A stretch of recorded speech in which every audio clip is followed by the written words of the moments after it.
ایک دن ہم نے منا لیا یا چند دن منا لیے، باقی سارا سال وہی، اور جیسے ہی دن گزرا 12 کا پھر وہی،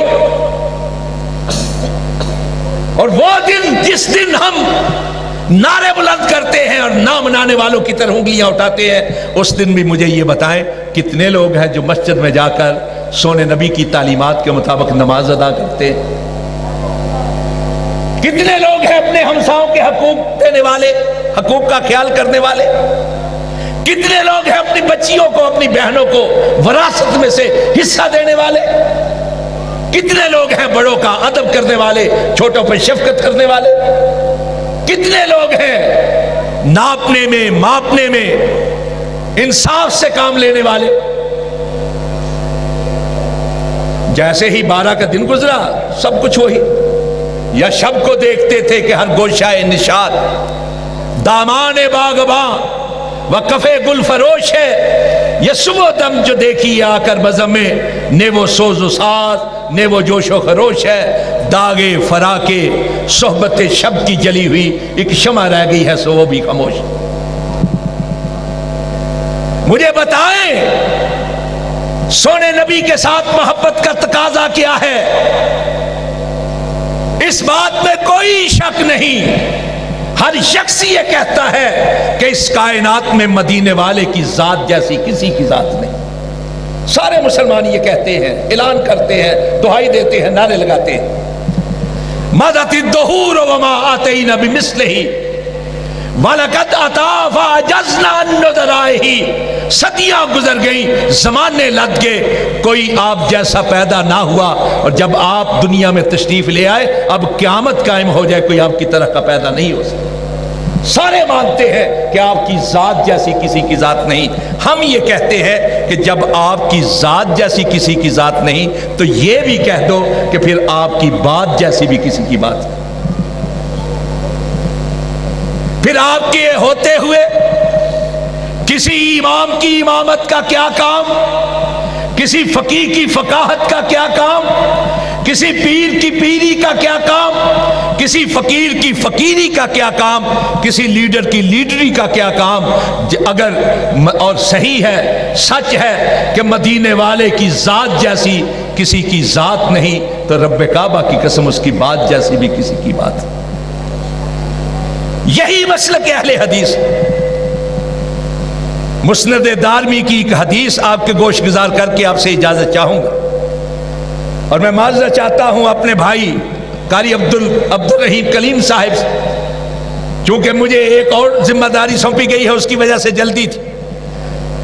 ایک حدیث مسند دارمی کی سونے نبی ارشاد فرماتے ہیں، حسن روایت، کہتے ہیں میں ایک روز وادی بطحا میں آرام کر رہا تھا، میری آنکھیں سو رہی تھی، میرا دل جاگ رہا تھا کہ ایسے میں آسمان سے دو فرشتے نازل ہوئے، ایک زمین پر آن ٹھہرا، ایک فضاؤں میں محو پرواز معلق رہا، پھر ایک نے میری طرف اشارہ کر کے دوسرے سے پوچھا کیا یہ وہی ہیں جن کی طرف ہم کو بھیجا گیا ہے؟ دوسرے کہا ہاں ہاں یہی تو ہے جن کی طرف ہم، فرمایا پھر ایک ترازو قائم کیا گیا، ایک میزان، اس کے ایک پلڑے میں مجھ کو رکھا گیا، دوسرے پلڑے میں ایک عام شخص کو، میرا پلڑا وزنی رہا، پھر ایک کی جگہ پہ 10 کو میرے ساتھ تولا گیا، میرا پلڑا تب بھی بوجھل ٹھہرا، پھر 10 کی جگہ پہ 100 میرے ساتھ ترازو کیے گئے، میرا پلڑا تب بھی اپنی جگہ قائم رہا،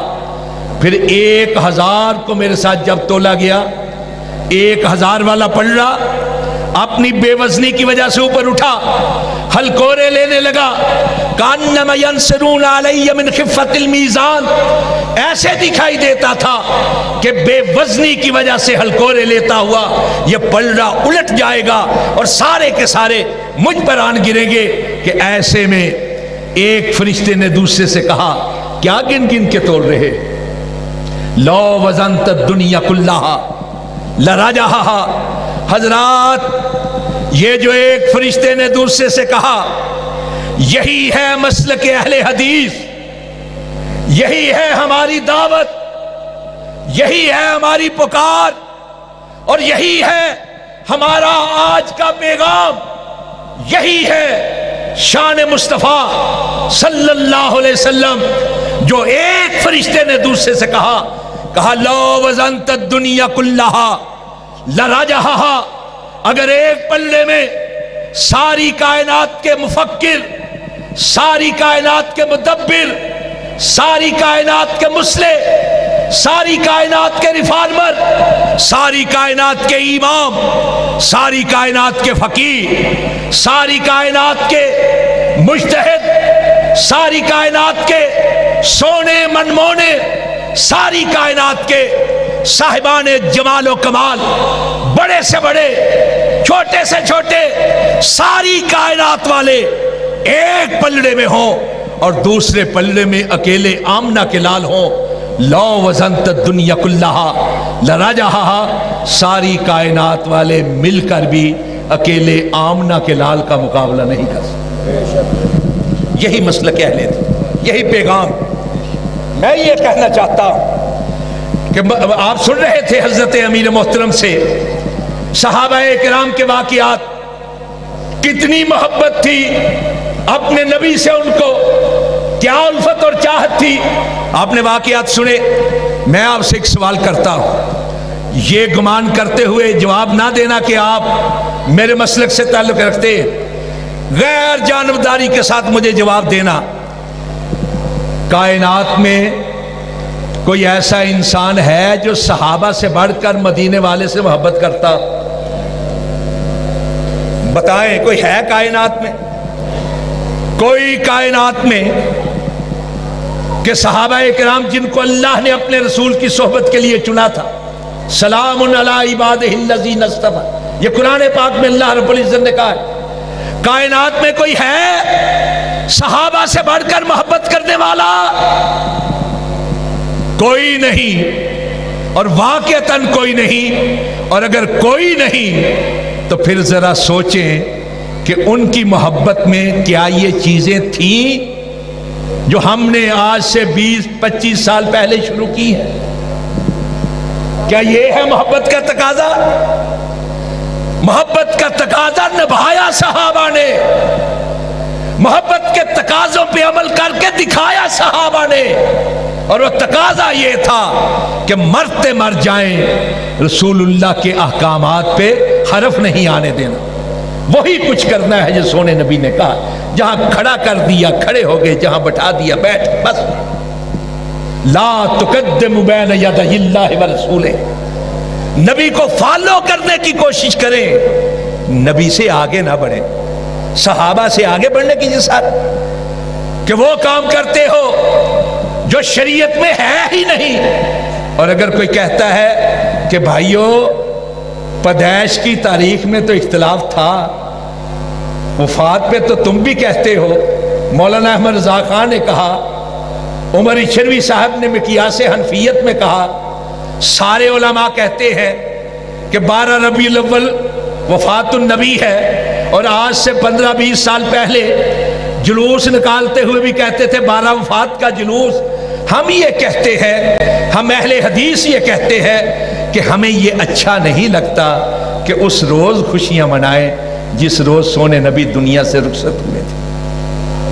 کبھی اس انداز سے بھی سوچ لیا کرو، کبھی اس ذہن کے ساتھ بھی سوچا کرو کہ اہل حدیث کہتے ہیں کہ یارو اچھا نہیں لگتا کہ جس روز اللہ کے نبی دنیا سے گئے، کہ جس روز حضرت فاطمہ الزہرا نے کہا سبت علی مصائب لو انہا سبت علی الایام سرنا لیالیا، کہ آپ کے جانے سے، آپ کی وفات سے ہم کو ایسا دکھ پہنچا ہے کہ یہ دکھ اگر چمکتے ہوئے دنوں کو پہنچتا تو وہ سیاہ راتوں میں تبدیل ہو جاتے۔ صحابہ کرام نے کہا تھا کہ اگر بوجھل پہاڑ ہمارے سینوں پر رکھ دیے جاتے تو شاید ہماری طبیعتیں اتنی بوجھل نہ ہوتی جتنی بوجھل سونے نبی کے جانے سے ہوئی ہے۔ ہم کس طرح خوشی منائیں اس دن، کس طرح بھنگڑے ڈالیں، کس طرح ناچے اور گائیں جس دن سونے نبی دنیا سے رخصت ہوئے تھے، اور پھر اللہ کے نبی نے اپنے صحابہ کی جو تربیت کی اور صحابہ کرام نے دنیا کو جو تعلیم تھی اس کے مطابق زندگی بسر کرنی چاہیے. انہوں نے ساری زندگی ایک ہی کام کیا ہے کہ ہوتے ہوئے مصطفیٰ کی گفتار مت دے کسی کا قول و کردار. جہاں سونے نبی کی ذات آ جائے کسی کی ذات نہیں، جہاں سونے نبی کی بات آ جائے کسی کی بات نہیں. واقول قولی ھذا استغفر اللہ لی ولکم اجمعین.